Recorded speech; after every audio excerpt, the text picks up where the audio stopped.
White Rabbits by Leonora Carrington. The time has come that I must tell the events which began in 40 Pest Street. The houses, which were reddish black, looked as if they had issued mysteriously from the fire of London. The house in front of my window, covered with an occasional wisp of creeper, was as black and empty looking as any plague-ridden residence subsequently licked by flames and smoke. This is not the way I had imagined New York. It was so hot that I got palpitations when I ventured out into the streets. So I sat and considered the house opposite, and occasionally bathed in my sweating face. The light was never very strong in Pest Street. There was always a reminiscence of smoke, which made visibility troubled and hazy. Still, it was possible to study the houses opposite carefully, even precisely. Besides, my eyes have always been excellent. I spent several days watching for some sort of movement opposite, but there was none, and I finally took to undressing quite freely before my open window and doing my breathing exercises optimistically in the thick Pest Street air.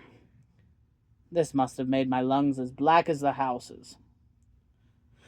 One afternoon, I washed my hair and sat out on the diminutive stone crescent which served as a balcony to dry it. I hung my head between my knees and watched a blue bottle suck the dry corpse of a spider between my feet.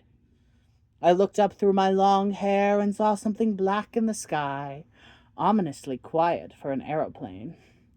Parting my hair, I was in time to see a large raven alight on the balcony of the house opposite. It sat on the balustrade and seemed to peer into the empty window. Then it poked its head under its wing, apparently searching for lice. A few minutes later, I was not unduly surprised to see the double windows open and admit a woman onto the balcony. She carried a large dish full of bones, which she emptied onto the floor. With a short, appreciative squeak, the raven hopped down and poked about amongst its unpleasant repast. The woman, who had very long black hair, used her hair to wipe out the dish. Then she looked straight at me and smiled in a friendly fashion. I smiled back and waved a towel. This served to encourage her, for she tossed her head coquettishly and gave me a very elegant salute after the fashion of a queen. "Do you happen to have any bad meat over there that you don't need?" she called. "Any what?" I called back, wondering if my ears had deceived me. "Any stinking meat? Decomposed flesh meat?" "Not at the moment," I replied, wondering if she was trying to be funny. "Won't you have any towards the end of the week? If so, I would be very grateful if you would bring it over." Then she stepped back into the empty window and disappeared. The raven flew away. My curiosity about the house and its occupant prompted me to buy a large lump of meat the following day. I set it on the balcony on a bit of newspaper and awaited developments. In a comparatively short time, the smell was so strong that I was obliged to pursue my daily activities with a strong paper-clip on the end of my nose. Occasionally, I descended into the street to breathe. Towards Thursday evening, I noticed that the meat was turning color, so waving aside a flight of rancorous bluebottles, I scooped it into my sponge bag and set out for the house opposite. I noticed, descending the stairs, that the landlady seemed to avoid me. It took me some time to find the front door of the house opposite. It turned out to be hidden under a cascade of something, giving the impression that nobody had been either in or out of this house for years. The bell was of the old-fashioned kind that you pull, and when I pulled it rather harder than I intended, it came right off in my hand. I gave the door an angry push, and it caved inwards, emitting a ghastly smell of putrid meat. The hall, which was almost dark, seemed to be of carved woodwork. The woman herself came rustling down the stairs, carrying a torch. "How do you do? How do you do?" she murmured ceremoniously, and I was surprised to notice that she wore an ancient, beautiful dress of green silk. But as she approached me, I saw that her skin was dead white and glittered as if speckled with thousands of minute stars. "Isn't that kind of you?" she went on, taking my arm with her sparkling hand. "Won't my poor little rabbits be pleased?" We mounted the stairs, and my companion walked so carefully that I thought she was frightened. The top flight of stairs opened into a boudoir, decorated with dark Baroque furniture and red plush. The floor was littered with gnawed bones and animal skulls. "It is so seldom that we get a visit," the woman smiled. "So they all scatter off into their little corners."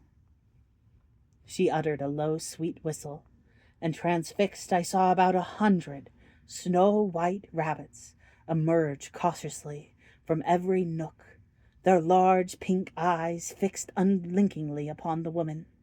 "Come, pretty ones, come, pretty ones," she cooed, diving her hand into my sponge bag and pulling out a handful of rotting meat. With a sensation of deep disgust, I backed into a corner and saw her throw the carrion amongst the rabbits, who fought like wolves for the meat. "One becomes very fond of them," the woman went on. "They each have their little ways. You would be surprised how very individual rabbits are." The rabbits in question were tearing at the meat with their sharp buck teeth. "We eat them, of course, occasionally. My husband makes a very tasty stew every Saturday night." Then a movement in the corner caught my attention, and I realized there was a third person in the room. As the woman's torchlight touched his face, I saw he had identical glittering skin, like tinsel on a Christmas tree. He was dressed in a red gown and sat very rigidly, with his profile turned towards us. He seemed to be unconscious of our presence, or of that of a large white buck rabbit which sat and masticated on a chunk of meat on his knee. The woman followed my gaze and chuckled. "That is my husband. The boys used to call him Lazarus." At the sound of this familiar name, he turned his face towards us, and I saw that he wore a bandage over his eyes. "Ethel," he inquired in a rather thin voice, "I won't have any visitors here. You know quite well that I have strictly forbidden it." "Now, Laz, don't start carrying on." Her voice was plaintive. "You can't grudge me a little bit of company. It's 20-odd years since I've seen a new face. Besides, she's brought meat for the rabbits." She turned and beckoned me to her side. "You want to stay with us, do you not, my dear?" I was suddenly clutched by fear, and I wanted to get out and away from these terrible silver people and their white carnivorous rabbits. I think I must be going. It's supper time." The man on the chair gave a shrill peal of laughter, terrifying the rabbit on his knee, which sprang to the floor and disappeared. The woman thrust her face so near to mine that her sickly breath seemed to anesthetize me. "Do you not want to stay and become like us? In 7 years, your skin will be like stars. In 7 little years, you will have the holy disease of the Bible, leprosy." I stumbled and ran, choking with horror. Some unholy curiosity made me look over my shoulder as I reached the front door, and I saw her waving her hand over the banister. And as she waved it, her fingers fell off and dropped to the ground like shooting stars.